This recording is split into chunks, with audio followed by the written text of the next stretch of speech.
tonight. Elon Musk's SpaceX is known for its frequent launches, which now dominate the space industry.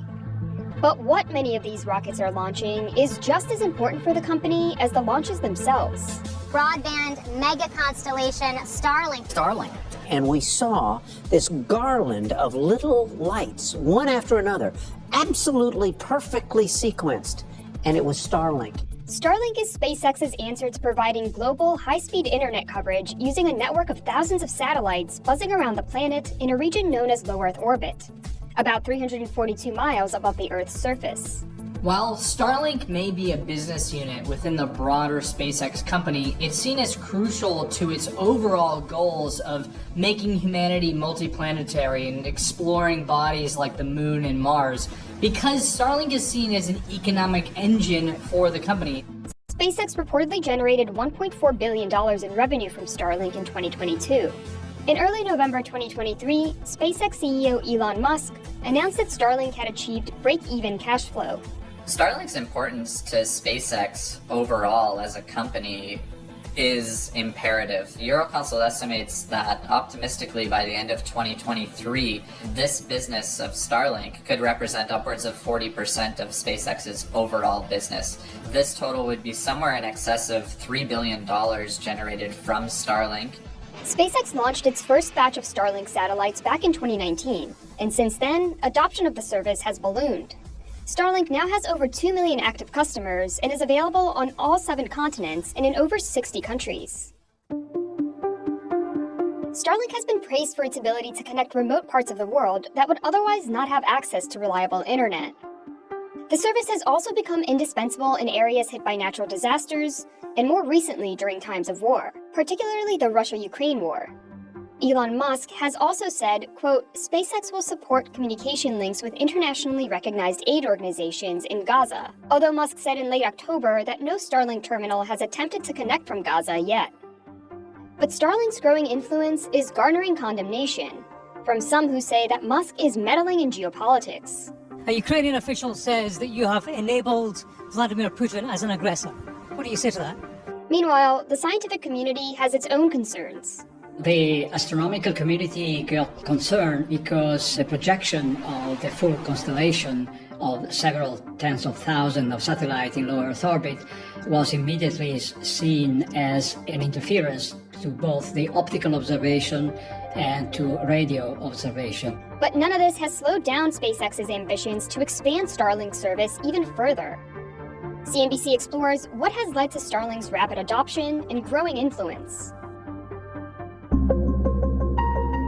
With around 5,000 active satellites now in orbit, Starlink satellites account for the majority of all the world's active satellites. This growth is uncharacteristic in the sense of its magnitude, whereas prior satellite service providers have ramped up to anywhere at most between 500,000 to a little bit over 1 million subscribers, and this has taken, a 10-year period. Starlink's race to 2 million subscribers has taken only the better part of 2 years. Experts estimate that the global market for consumer satellite services, including TV, radio, and broadband internet, was worth over $92 billion in 2022. And Starlink could be in a good position to capture a big piece of this market going forward. By design, LEO satellite constellations like Starlink are more flexible than geostationary satellite networks, like those operated by legacy satellite internet service providers Viasat and HughesNet. These satellite service providers have been constrained on capacity.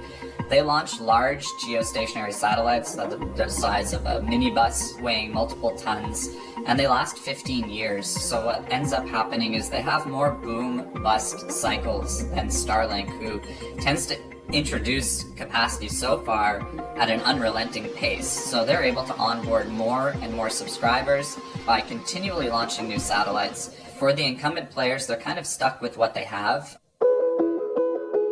Although initially conceived for the consumer segment, Starlink's offerings have expanded to serve enterprise markets, including the maritime and aviation industries. Starlink is absolutely witnessing explosive growth in the maritime segment, having captured commitments for over 4,000 vessels by our count as of the third quarter of 2023, and now have confirmed commitments on over 400 commercial aircraft and business aviation aircraft. SpaceX has also announced plans to offer cellular satellite connectivity to unmodified smartphones, in partnership with several global telecom partners, including T-Mobile in the US. It's a feature Apple introduced in the iPhone 14 in partnership with US satellite operator Globalstar. Your phone or mine, if they're compatible with the T-Mobile network, they will be compatible with Starlink's direct-to-cell service. So when you exit coverage areas on rural highways, national parks, just areas of poor cellular coverage, you'll be able to automatically roam onto a space-based network extension of T-Mobile's network, essentially. Another factor that's helped Starlink's rapid growth is the independence with which SpaceX is able to operate. Starlink is vertically integrated. It makes its own satellites, it launches them, and it's crafted its own service. So it's almost completely disintermediated in terms of suppliers and its distribution channels. It's a portable system, so when you think about how you connect to Starlink satellites, it's a small antenna or terminal, fairly inexpensive, and all you need to do is plug it into a power source. But making its equipment user-friendly has not come cheap for SpaceX. Early on, the company faced steep costs to manufacture its consumer antenna. Production was initially estimated to be as high as $3,000 per unit. At the time, SpaceX charged consumers $499 for its equipment, meaning the company was eating a lot of the cost. Since, SpaceX has cut the manufacturing cost of its antenna to under $600 and charges residential customers $599 to buy them. Starlink's ease of use and deployment has made it an indispensable tool in the Russia-Ukraine war. The big benefit of Starlink and how it's being used in Ukraine today, it is communications. It's providing a pathway for the military, for civilians to stay connected to the outside world. It allows a pathway for the military to communicate with each other and to provide command and control direction to their forces. SpaceX began offering its Starlink service to Ukraine at the request of Ukraine's digital minister, Mikhailo Fedorov, back in February 2022. Here's Musk reflecting on Starlink's importance at the 2023 Viva Technology Conference in Paris. Russia had actually taken out all of the satellite communications and all of the ground communications except for Starlink. It was the only one that was still operating. And even today, it is still the only one that is effective at the front lines. And Starlink today is the backbone of the Ukrainian military communications. One of the other benefits that we're seeing in Ukraine from the use of Starlink is its overall resilience. With thousands of satellites on orbit at any given time, it makes it a lot harder to jam all of those satellites or to target them all. The other benefit is just how agile and quickly they can move. So as Russia has sought to jam Starlink, they've been able to make software updates on the fly to mitigate the effect of that jamming and to keep people connected. But SpaceX has expressed reservations about how its technology is being used by Ukraine offensively, specifically to coordinate drone strikes. During a conference in Washington, D.C. in February 2023, SpaceX president and COO Gwynne Shotwell said that while the company had been, quote, really pleased to be able to provide Ukraine connectivity and help them in their fight for freedom, she emphasized that Starlink, quote, was never intended to be weaponized.